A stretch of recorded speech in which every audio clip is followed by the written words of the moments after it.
and welcome to Tuesdays with Tina. This Tuesday, February 13th of 2024. Today, we're going to be talking about the ASA status and how it impacts anesthesia and factors to be thinking about. So that's what we're going to be talking about. I've got Facebook down here. Hello, friends, and hello, Instagram up there. Nice to see you guys.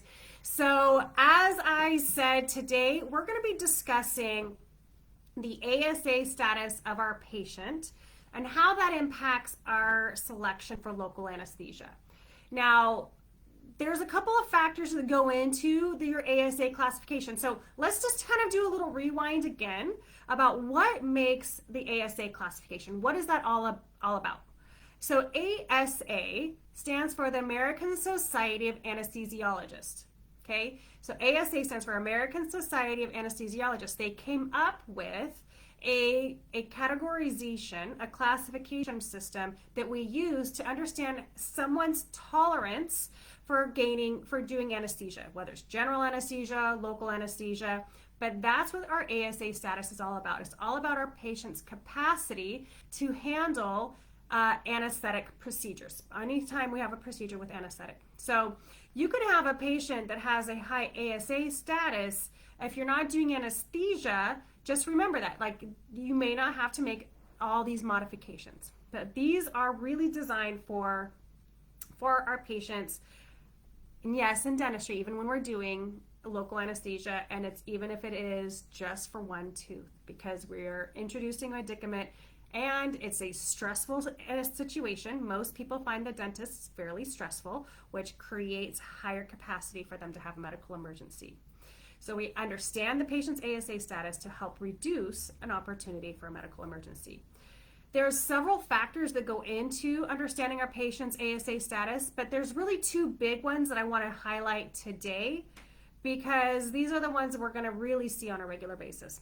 Blood pressure and their A1C levels. Those two things can really impact our patient's ASA status, and those are two of the health conditions that we see on a regular basis that will create that impact. Allergies as well, we can't forget about allergies. You know, if a patient has allergies, that will increase their ASA status as well. So I guess three big things, but those are the ones I want us to be thinking about. Now, with blood pressure, when we're taking our patient's blood pressure, if they have a systolic, remember systolic is the higher number of 140 or higher. You guys, 140. I guarantee that somebody listening right now, their systolic pressure is probably at least 140. You are an ASA 3 category. Can you believe it? I know, I think it's kind of crazy. So you have your ASA status of systolic 140 or higher, or if the diastolic, the last number, the down number is a 90 or higher. That is an ASA 3 status patient, okay? So if it's higher, they're automatically ASA 3 status. So what does that mean in regards to blood pressure and anesthesia?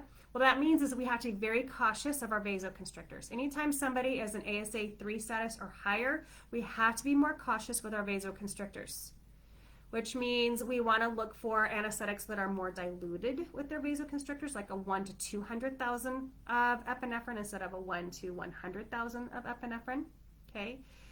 You might want to use a plain anesthetic, potentially. So if their blood pressure reading is the systolic is 140 or higher, or the diastolic number is 90 or higher, they are ASA status of 3, okay? Now, if they're, double checking my notes because, you know, we have reference sheets for a reason. And I provide these reference sheets, by the way, in some of my courses that I give, okay? My medical emergencies course is going to be coming out soon online. So anyways, now if the ASA or if their blood pressure reading is 180 or higher, the systolic is 180 or higher, and or the diastolic is 120 or higher, they're hypertensive crisis, do not pass go, do not do dental care, go straight to the emergency room, get a visit, because you never know that there's somebody's happening, they're in hypertensive crisis. At that moment in time, dentistry doesn't matter, okay? So just be aware of that. So blood pressure affecting ASA status. If they are ASA status 3, you need to modify your vasoconstrictors. They can't have as much. I highly recommend a 1 to 200,000 epinephrine or a plain anesthetic. If it's a 1 to 200,000 epinephrine, depending upon the patient's weight, but and I say that loosely because we don't consider patients' weight in vasoconstrictors. We only consider it for their health status. But the maximum that they can have is going to be, can you guess?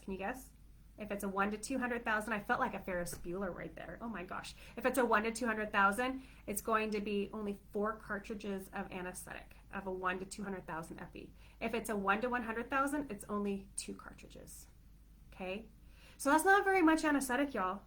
For somebody who has a blood pressure of 140/90, and if you're doing quadrant therapy, and if you can't give them more than 2 cartridges of 1 to 100,000 epi, if you're like doing 2% mito with 1 to 100. So these are things to remember. I'm putting this out there because they're things to remember. So that's for blood pressure. The other thing that impacts ASA status is going to be the patient's A1C levels. So I challenge you this. When you have a patient that comes in and they say they have been diagnosed with diabetes, do you ask them what their A1C level is? I think we sometimes forget about that. To ask our patients when their A1C status, when was the last time they had it checked?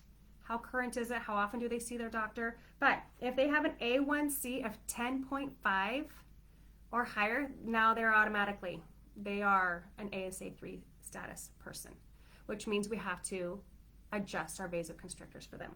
So a 10.5 to a 12.0 is a ASA3 status patient on the diabetes. Okay, so if you're writing notes, if you're tagging this, saving it, sharing it with a friend, save for later, going to YouTube and share it and saving this for later, okay? So remember that. A1C, ASA status, 10.5 to 12.0, they are an ASA status 3. That means we have to adjust our vasoconstrictors for that. Now, if they are 12.0 or higher, they are an ASA 4 status, okay? So mark this down. Like I said, I put these charts in my medical emergency classes. If you ever have me as a speaker, if you ever take one of my courses, if you do my online on-demand course, you get these stuff, okay? Like I have it all like laid out for you. But if you're saving this, rewind it, take your notes, okay? I want to make sure that you have that. Don't forget, allergies will impact ASA status. Pregnancy will impact ASA status. You can have a very healthy woman, but as soon as she becomes pregnant, is an ASA 2, just because she's making a baby, growing a human. Okay, so these are some of the things I want you to remember.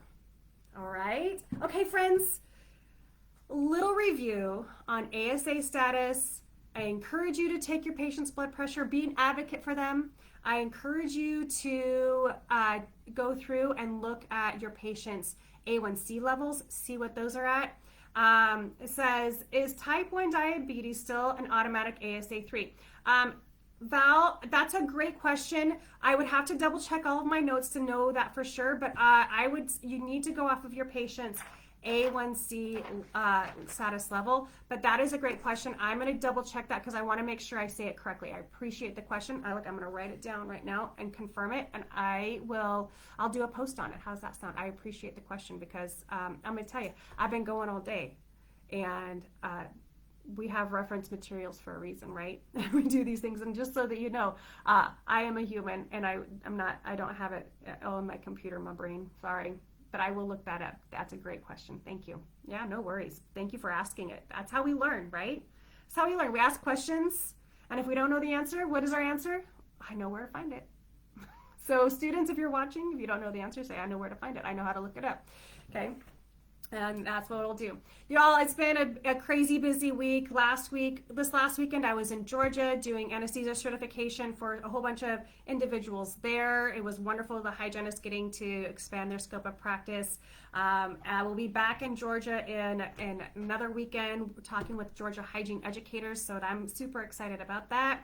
And I've got some stuff happening here in Oregon as well, and getting to work with my hygiene students. Yesterday I got to talk with some dental assisting students all about claiming their role as a health professional.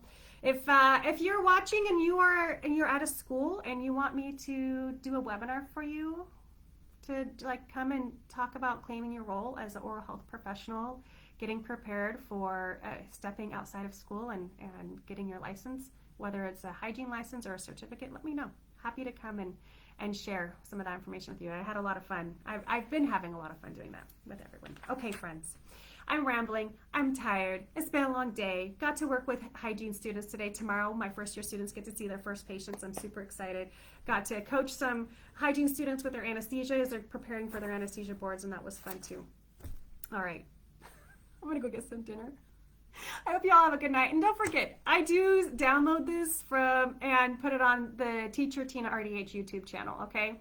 So you can, if you missed it and you want to see all of it, or you want to tag it and save it and share it for something else, you can always go to Teacher Tina RDH on YouTube to get this video as well. All right, friends, have a great night, and happy Valentine's Day tomorrow for all y'all, because just so you know, everything I do comes from my heart. That's why there's a little heart in my logo. All right, y'all, bye.